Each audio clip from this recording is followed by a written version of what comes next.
Hello, everyone. We have a special guest today, the pound for pound king, one of the greatest of all time, one of the greatest athletes of all time, famous for his sports legacy and his music legacy, the one, the only, Roy Jones Jr. Thank you, my brother. Appreciate it.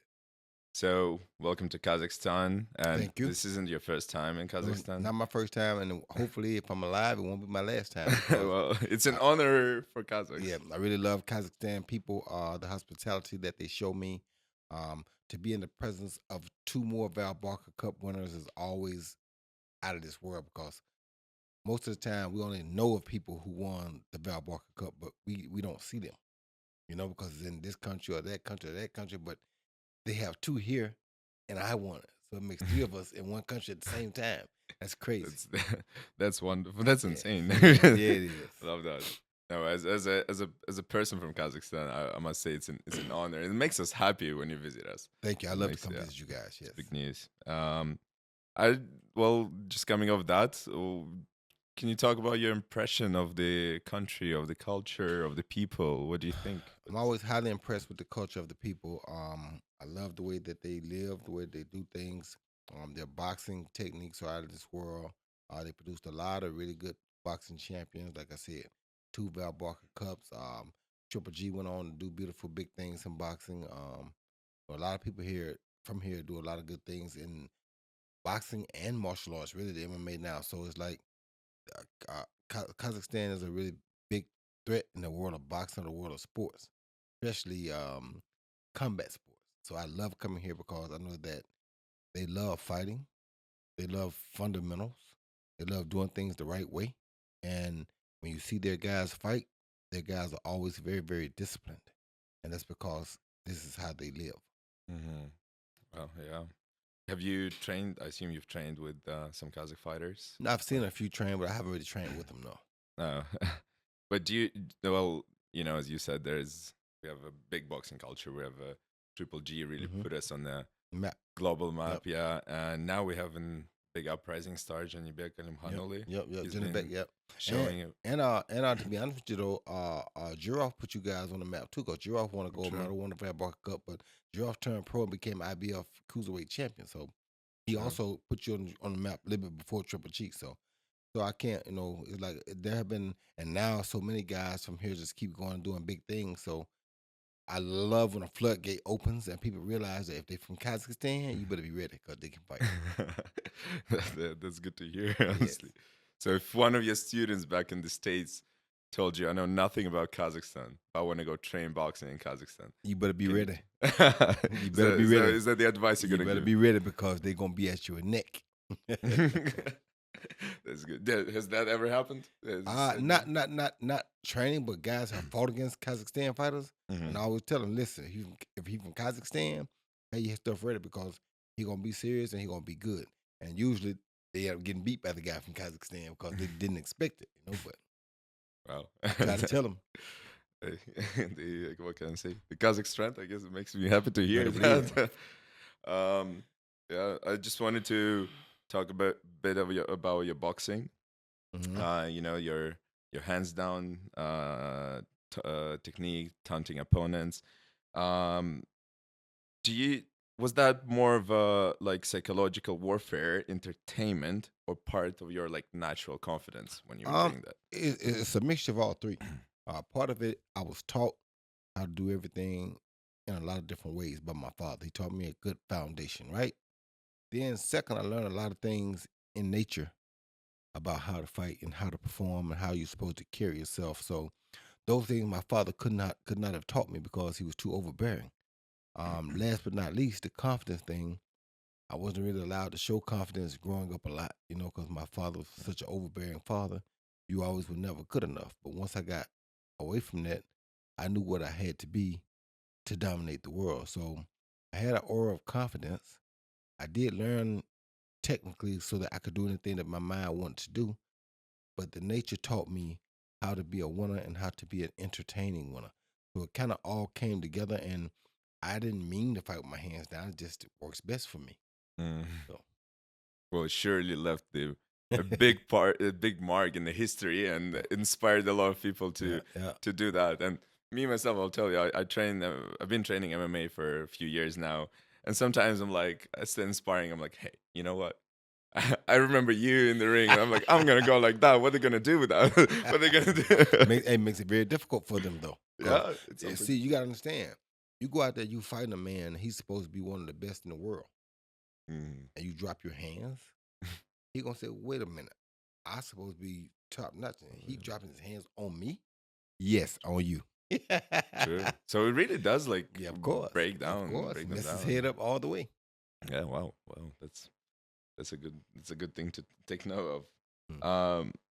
So as I said, I've been training and a lot, and one thing that I've been training the hardest is the hooks, and you are the king of the hooks, Captain Hook all day. Yes, sir. Yes, sir. So what I'm gonna do? I'm gonna kill this theory right now. A European hook is good because you throw it, but it's a one-time thing. It's hard to double and triple up on that. This one is easy to triple up on. But if you think about it, if you go to the gym right now, grab a weight, take a 25 or 50-pound weight and do it like this, and you grab the same weight and do it like this, you're gonna do more weight like this or like this. That means you're stronger like this than you are like this. Nobody never explains it that way.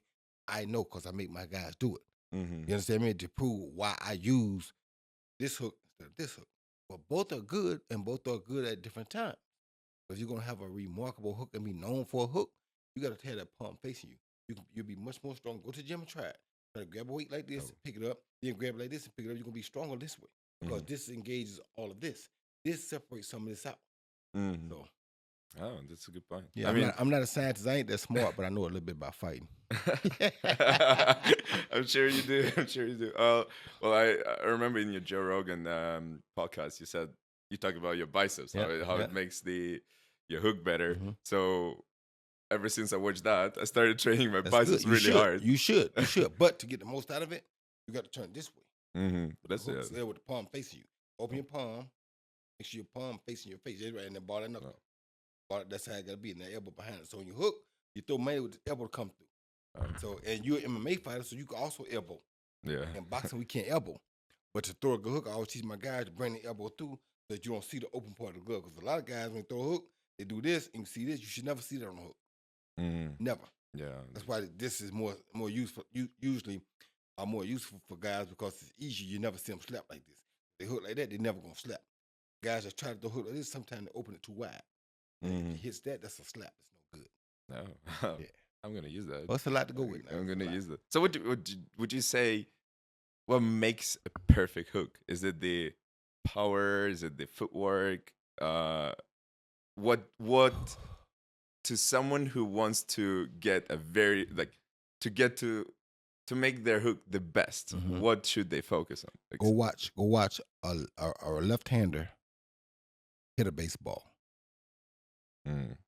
When you see a left-hander hit a baseball, you see him cock his right shoulder, put the left shoulder back. He'll pull with his right shoulder first, then he'll push the back shoulder and hit a home run. So it's two forces working. He's pulling with the right shoulder, and pushing with the left shoulder. So a good hook should be set up where you can get that right shoulder turned forward just a little bit, and now you can snatch that right shoulder and push the left shoulder around, and that's a devastating hook. If you don't believe me, go watch some Roi Jones Jr. videos. I had to show you. I have watched them. Y'all must have forgot. Oh, yeah.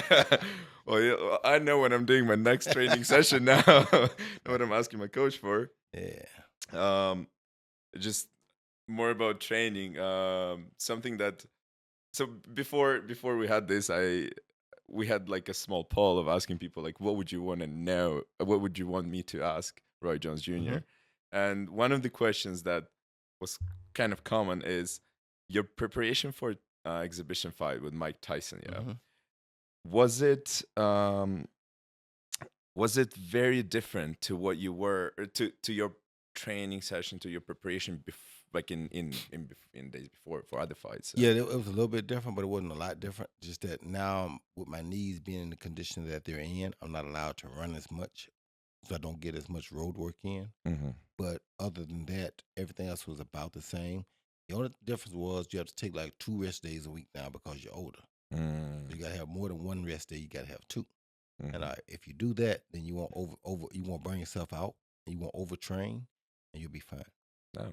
So back in the days, in the prime days, Running, basketball, running, boxing, running, basketball, running, boxing. Oh, I love that. All the time. Love that. So how many hours a day did you used to train back I used to wake up and run in the morning, probably about an hour and a half.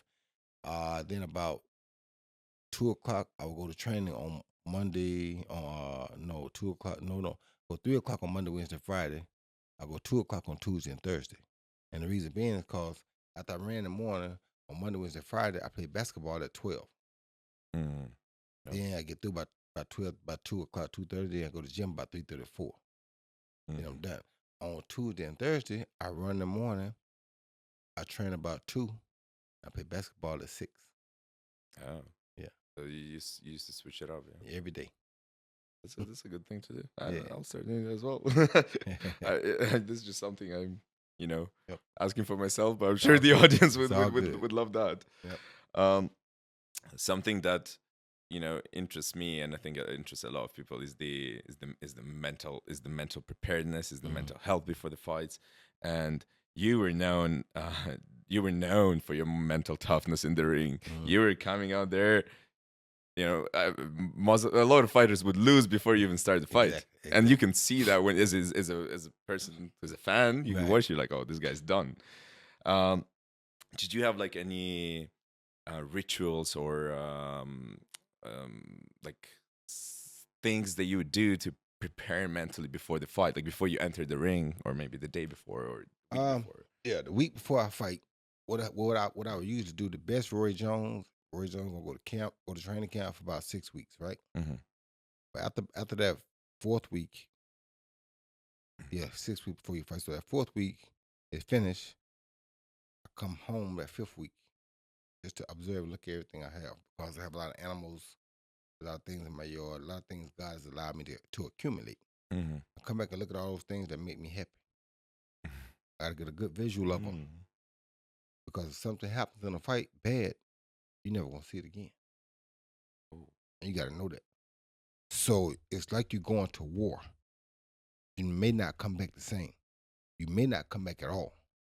So you stop by and see everything you got, everything that God has blessed you to be able to accumulate. Be thankful for it. Then I get on that plane and go where I gotta go. Because now I'm ready to die. Damn, that's powerful. That's very powerful. I ain't ready to die. I'm actually ready to win. But if it take dying to win, that's what I'm gonna do. Damn. Wow. That's very powerful. Wow. If going back to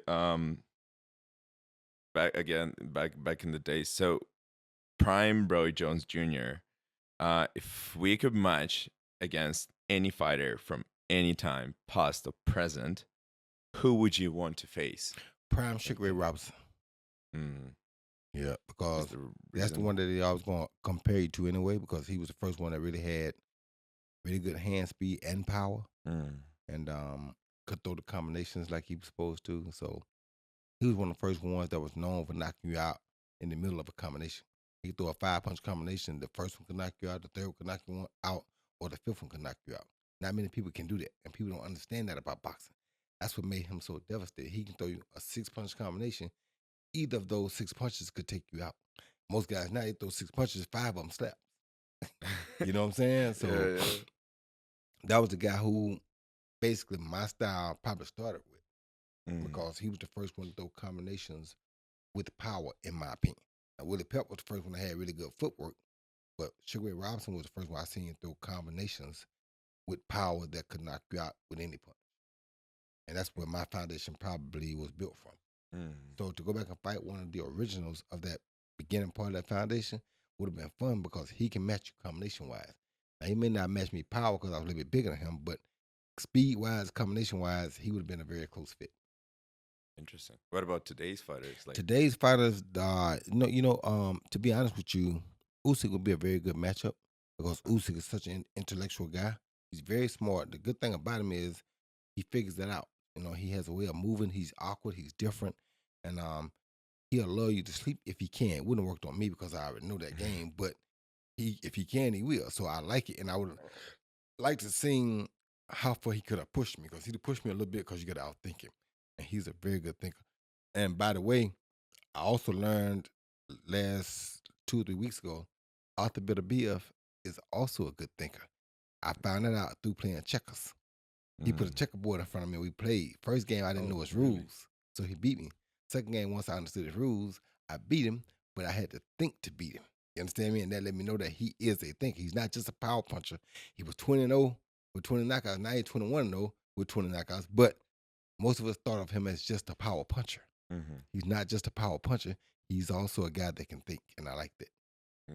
Well, that's an interesting fact. Well, I just had to tell you what the truth be, Yeah. Well, his fight with Bivol was one of the classics of today's day. Yeah, it was. I was telling my friends that if someone who doesn't know anything about boxing and they would tell me, "Can you show me what boxing today is?" That's the fight I would show. Bivol and very close fight, very good, well fought fight, very disciplined fought fight. So that's what you like in boxing. That's more of a, it's hard to say it, but that's more of two guys, two real technicians. Feel me? Both those guys are real technicians, and they both stay inside of the box. The problem they would have had with me, I ain't stay inside the box. I was a hell of a technician, but I didn't stay inside the box.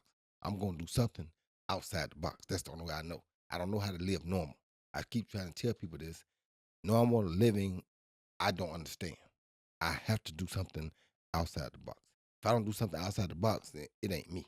So if you ever see me out there just going through a fight and I don't do nothing crazy, that ain't really me. I'm not in my right mind.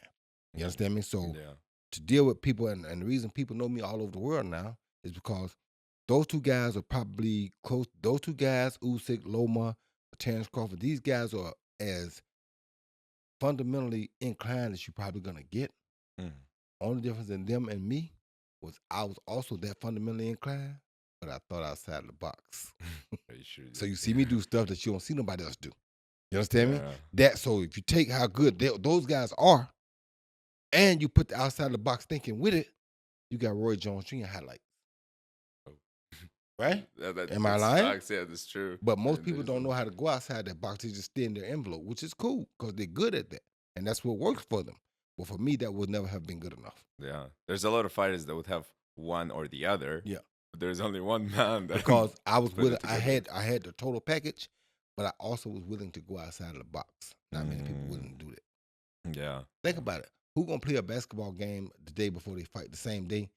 Play a basketball game that morning and fight that evening. Did you used to do that? I did that. Wow. Yeah, United States Basketball League, semi-pro basketball. I played a basketball game at 12 o'clock, and I fought at 9 o'clock that night. Damn. And the guy that I beat, went on to become the WBC super middleweight champion and held that belt for 3 years after that. So I didn't beat no bum. I beat a future champion. We just didn't know it yet because he was in there with the GOAT. Well, because you've made a lot of people look like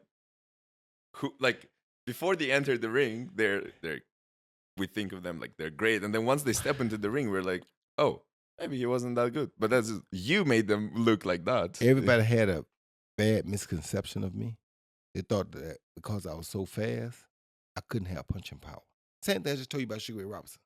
They thought that he's too fast to have power on all those punches. Some of that can't be real punches. Like they said about Muhammad Ali. They said Muhammad Ali didn't have power, but he started knocking people out. What are you knocking them out with then? True. So, just coming off talking about the great ones, and who would you say? Can we make a list of the top 5 pound-for-pound boxers of all time, according to Roi Jones Jr.? It'd be very hard to make a list top 5 pound for pound because pound for pound is different. So pound for pound, I'm gonna start with them. I'm gonna go with all top 5 first. Top 5, I'm always gonna tell you it's gonna be Muhammad Ali. You can put an asterisk second by Roi Jones Jr. and Mike Tyson. Then you can probably put fourth. You probably could put Pernell Whitaker. You understand me? Yeah, entertainer, I'm saying. Yeah, I see what you mean. Fifth, you probably put Prince Nassim Hamed. You understand? Because not many people entertained the way that we did. Matter of fact, Sugar Leonard may go instead of Sweet Pea. Sugar Leonard was a little bit more entertaining than Sweet Pea was. So Ali, Roy, Tyson, Sugar Ray, and Prince Hamed. That's how I think. your 5 entertainers. Mm-hmm. Entertainers. Pound for pound, Mm-hmm. I'm going to go with Roy, Sugar Ray Robinson, Mm-hmm. Roberto Duran, Salvador Sanchez, and my fifth will probably be Sugar Ray Leonard. It very much differs from the entertainment one. There's So two very different different. two different sides of it. You feel me? Yeah. But you see Roy Jones in both of them. Oh, yeah, I was just gonna say. So and ain't many people going in both of them. Yeah. Ali will always be the greatest of all time to me because of not only what he did inside the ring, what he did outside, and what he was able to do inside the ring with what was going on with him outside the ring. Nobody ever gonna top him. He's the most known athlete ever. He was the most known athlete, known person on the planet in his day. So nobody ever gonna top that. So he's gonna be number one across the board with everything. But when you talk about the rest of it, some of us had entertainment factors. Some of us had true skill factors. You feel me? Mm-hmm. The guys now they got a lot of true skill, but not many of them entertain. Mm-hmm. You feel me? Yeah. And the ones that usually entertain end up not being able to really fight. Mm-hmm. You feel me? So it's a very hard thing to find a healthy medium with a guy that can fight, but also knows how and when to entertain. Because some guys do it too much. Some guys do it at the wrong time. It's hard to find that. If you find that, you got yourself a superstar. True. You feel me? Yeah, yeah. So do you think the boxing has changed these days? How now with the they focus so much on the perfect record, maybe sometimes avoiding big fights. So would you say the boxing now focuses more on entertainment rather than like what it was in the past? Or is we really can't say it focuses on entertainment because if it focuses on entertainment, the big fighters will be fighting the big fighters. That's what the entertainment factor of boxing is. That's why the reason, and what I'm going to tell you is that the reason you know it's not entertainment as far as the sport of boxing goes is because Jake Paul make more money than all of them. He's pure entertainment. Yeah. So he's not no boxer at all. He's more entertainment than he's ever been a boxer. So yes, he makes more money, but he don't care who he fought. He lost Tommy Fury. Who cares? He's still making money. Mm-hmm. So he knows how to go back because of social media and do that. Now, real boxing, we think that, because we get a belt, that means everybody's supposed to follow us. No, a belt don't mean followers. It's a different time now. Mm-hmm. You know what I'm saying? You go whoop everybody want to see who is this that's whooping everybody. You understand me? Mm-hmm. But if you can go be famous on social media, you ain't got to whoop nobody. Just whoop one of them. Become famous on social media, you could just fight whoever you want to fight. Look what Jake Paul is doing. He can fight whoever the hell he want to fight. And people going to pay to see it because he got followers. So boxing and that is two different. Now, they branched off entertainment is one lane and boxing is another lane. Because you don't get entertainment in boxing unless you get a real entertaining fight. And that's hard to find nowadays. You feel me? Mm-hmm. Like the Usyk Fury fight was entertaining. That was, yeah. But it's hard to find that nowadays. You understand? We don't get many of those no more. Mm-hmm. You understand? Those are very far and few in between. You know, the Tim Tszyu and the fight he fought last time, him and Sebastian, what's the man? What's Sebastian, whatever Sebastian's name is, the tall guy, the towering inferno.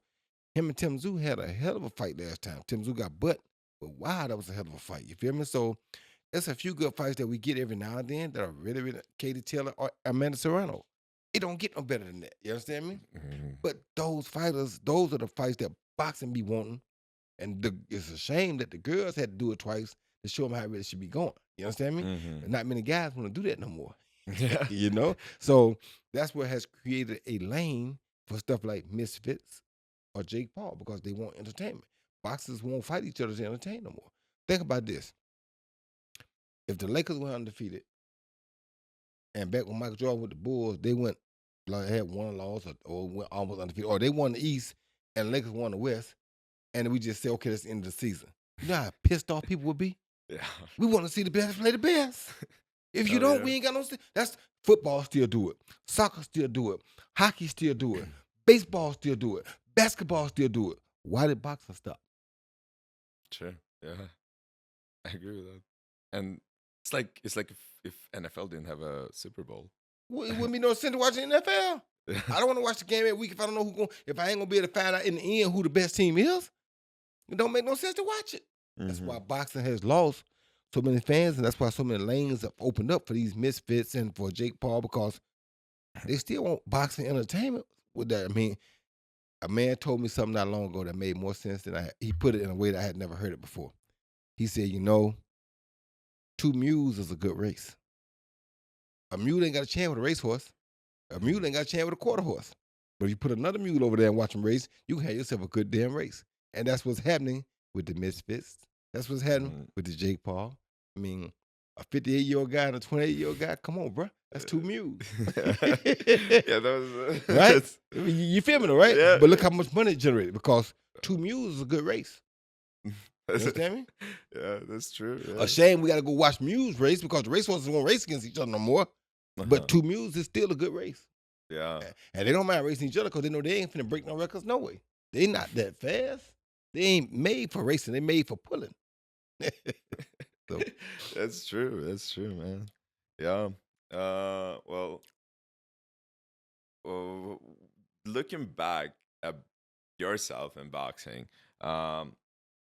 maybe not looking back, maybe today, what would you say boxing taught you about yourself in terms of your greatest strength and your greatest vulnerability? If you don't mind me asking that. Yeah, I don't think boxing really taught me much about myself. I think I knew what I was going in, but what I did learn overall that one of my best attributes was my speed because I could outspeed almost anybody. And I also had a great mentality.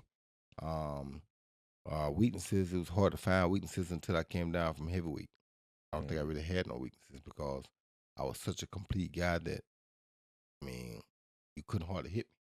And most time when you do hit me, I took it pretty good. So, and all those fights before I went to heavyweight, I had got knocked down one time. And that one guy was a former sparring partner who knew me very well. You understand? Because he sparred me every other day. So, of course, he knew how to land one shot in 10-ounce gloves. And I had got a little lackadaisical, but I got up and almost killed him. So, it happens. But, yeah, back in my day before I came down from heavyweight, wasn't no touching Roy Jones Jr. Yeah, that's powerful. Oh, also the greatest offensive fighter of Y'all all must time. have forgot. Yeah. No. Up to this day, no one really does the offense the way you did. They can't. They can't. But listen to this now. This is what else I like. We talk about offense, right? Who's the only person in the CompuBox era to go a whole 3-minute round and not be hit? Yeah. Well, why why he's not considered one of the best defensive fighters then? He the only one went a whole round and didn't get hit. And the guy he did it against won titles from middleweight to from lightweight to super middleweight. Vinny Pazanza. He was lightweight champ. He got all the way up and won super middleweight champ. He went all the way up to that and winning titles. So it ain't like I did that against a slouch. Yeah. You understand me? Yeah. As a matter of fact, my second fight, I fought the co-main event to Vinny Pazanza. He fought Benny Gacy that night. A 10-round main event. I fought 8 rounds. And I stopped Stephon Johnson in the 8th round. Damn. So I came from the bottom all the way to the top. All the way. You feel me? Then I beat the guy that was kind of on top when I got started. And he went a whole round and couldn't touch me. They'll tell you, bro. Y'all must have forgot. Yeah. Well, that can't be touched. Yeah, can't be touched. Can't be touched. Can't be stopped. Yes, sir. That's a legendary track. And by the way, I think I speak for a lot of people when I say that. Before I listen to this track before every sparring session, actually. Yep. And before my big events in life. So I had like a job interview. And I was getting myself mentally like in the zone. And when I put the Can't Be Touched on repeat. Yep. I was just, Yeah. Was there a song that was like that before you made Can't Be Touched? Was there a song that was like that for you that you would listen to and you just get in the zone and just would be the one that... It was quite a few of them. It was a lot of them. Actually, a lot of Run DMC songs. Really, what would get me going more so than anything was beats, because people had different topics that they talk about. But the only 2 people that really talked about topics like that I could relate to as far as boxing went was DMX and Scarface. And Scarface talked about it from more of a street point of view, but it was basically the same way that I view boxing. You understand me? So that people say, "Why are you such a Scarface fan?" If you listen to the things he say, you could understand, but you have to listen to them. You can't listen to his tracks because all of his tracks aren't always like that. But what he's saying means a lot. So what that empowered me to do was when I started searching for music, when I was doing that album even, I picked that Can't Be Touched beat. I had a whole team, but I picked the beat and they were like, why this beat? I said, because I want a beat that makes me feel like I'm about to go get him. And that's how I picked that beat. I knew when we recorded that song that probably was going to be one of the hottest songs on the album. But everybody was caught up in the song for the summer, which was I smoke, I drank, I supposed to stop, but I can't. That was a hot song too because it was a hot thing for the summer. But summer songs play out. Fight songs don't. Yeah, I was gonna say it's still up You to this understand me? day. The It's fight one of song the don't hottest play out. songs. A hot fight song ain't gonna play out. Everybody gonna still use it. You Yeah. understand me? So I can feel it coming through the air tonight. Who still don't listen to that? Yeah. Hold on. Hold on, That hold still on. make you ready to go. You feel me? Yeah. I've been waiting for this moment. Come on, bro. No, You it's not. understand me? The Get me youth ready. today would You not feel even me? know what you're talking You about. feel me? Yeah, So no. if you make a song like that, it Yeah. ain't never gonna die. Yeah, And it's only the grace of God that allowed me to make it. But when you make a song like that, God knows it ain't going nowhere. did that affect your like mindset, in the career when you made the song? Were you like, That's what I thought anyway. That's just how I felt anyway. That's why I liked it mm, so much. It was so much of me and what I felt. That's how I was feeling at the time.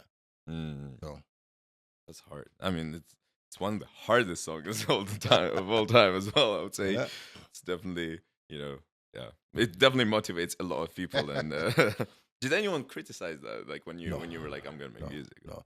Oh yeah. Oh, criticize me? Oh yeah, they criticize me because they always feel like a boxer is limited and only can do one thing, box. That's why I did the basketball game. That's why I made the music. That's why I was in the Matrix 2. I was in a few movies. The Matrix 2 probably being the biggest one. That's why I did so many different things outside of the boxing ring because I wanted to show people that boxers aren't just dumb dudes that can't do nothing. Boxers just capable of doing other things as any other athlete. It's just a matter of most of the time they let promoters and managers tell them what they can't do. But I wasn't going to be one of those guys. So Was just adds to the things that what made Roy Jones Jr. is the unique parts of different aspects put all together in one person. Like, Exactly. I mean, no other boxer has made a banger. I don't know if other boxers made songs, but a song that lasted that long. But let me take you a step further. This is what I be talking about. This is where they miss me at. Muhammad Ali did rhymes. Muhammad Ali dominated boxing, and he always had a rhyme. Flow like a butterfly, sting like a bee. That's why they call him Muhammad Ali. He always had rhymes all the time before he fought, different ones, right? So if you're going to take on the legacy that Muhammad Ali left you, and you're going to add to it, then those rhymes should grow into songs. Or you're not building off the legacy that he left you, right? If you're going to do the same thing he did, you just duplicate what he did. That's not legacy. You got to add to. He didn't leave that for you to do the same thing. He left that for you to add to that. He wants you to keep building for the next generation can add to that. Right? Yeah. Okay then. That's powerful. There you got it. That's powerful. So I'm just curious, what's on Roy Jones Jr. playlist, training playlist? A whole lot of Roy Jones Jr., a whole lot of Scarface, a whole lot of DMX. Phone Tap is probably my favorite song. Well, one of my favorite songs of all time. Phone Tap and Got to Get Paid by Scarface is probably two of my favorite songs. But yeah, it's a lot of that. Do you think like you make obviously a lot of music, and do you think music allowed you to express yourself in a sense that the boxing didn't allow you to?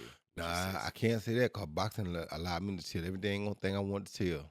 I mean, I was showing you better than I was telling you. So boxing gave me an opportunity to express everything I felt just like I felt it. Just music was an additive to my expressions.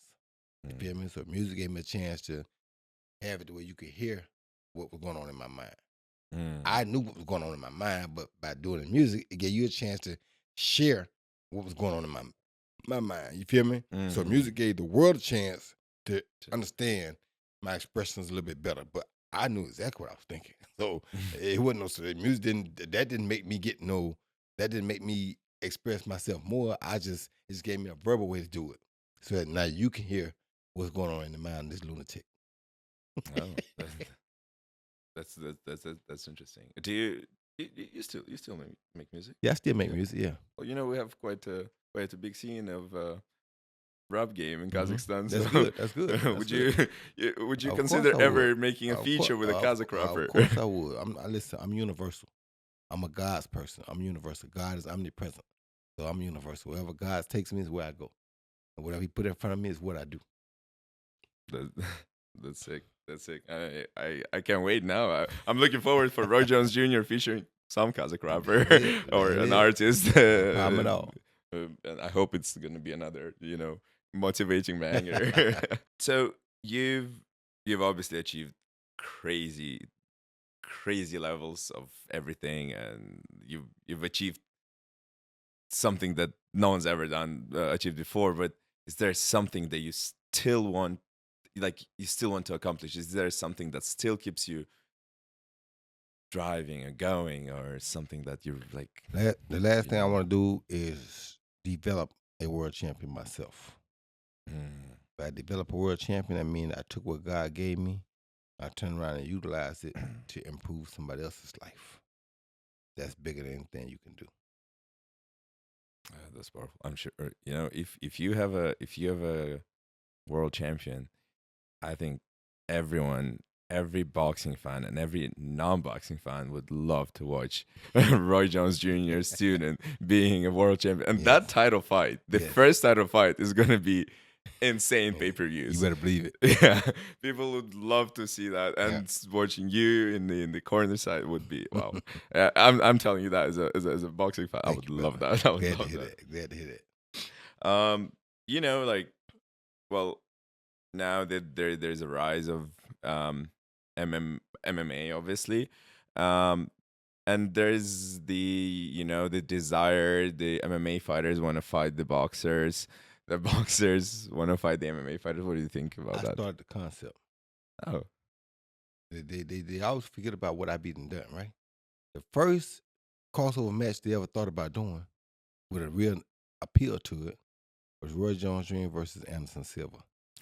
Two legends of their own sports at the same time. Oh, yeah. That's where the stuff started from.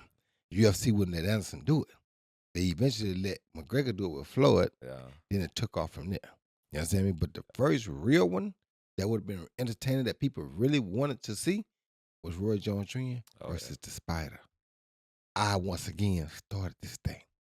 You understand me? That's so true, yeah. Don't let them forget. They just doing what Roy already conjured up in his mind. They following Roy's footsteps. Roy not following them. Roy leading the way. Roy the pioneer. They follow what Roy did. You heard me? Y'all must have forgot. Hell yeah. Anderson Silva. We both. Would you say he's like the Roy Jones of he MMA? Was, without a question. That's why the fight would have been so big. He was using my tricks in MMA. Of course he was the Roy Jones of MMA. You understand me? Yeah. You couldn't hit him. He fought with his hands down. I mean, come on, bro.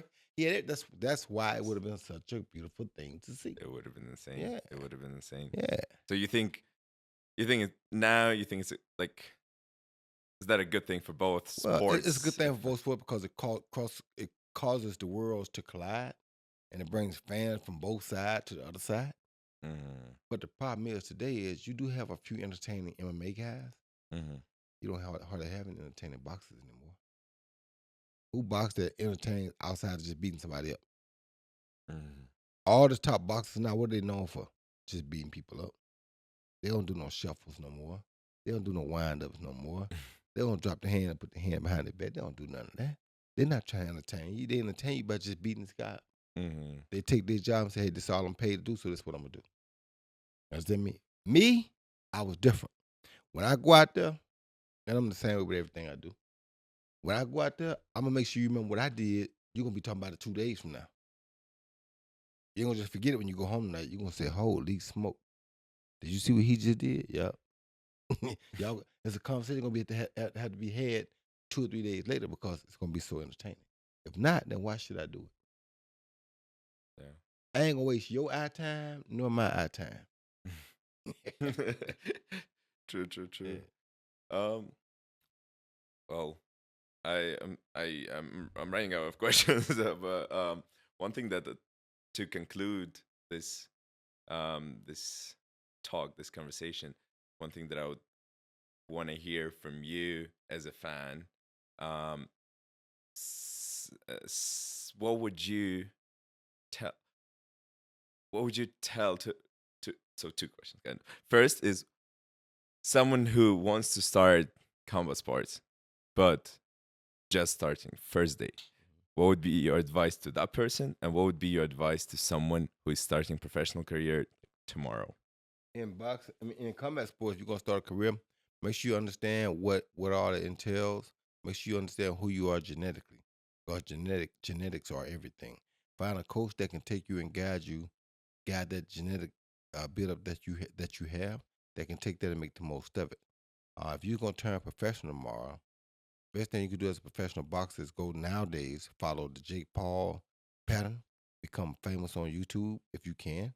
Find a way to become famous, because if you become popular on YouTube, you do not need a promoter. You do not need nothing but a team to help you do your stuff. You understand me? Mhm. And that's big, and that's saying a lot. And the last question that I'm very curious about: would you say the knockout power is something that one is born with, or is something that can be developed? Something that can be developed. Mhm. Gotta go, cause Prince Nassim calling me now, so I gotta run. All right. Well, Thank you guys. that's Good to that's see y'all. perfect timing. All Thank right. you so much, Roy Jones All right, Jr., legend.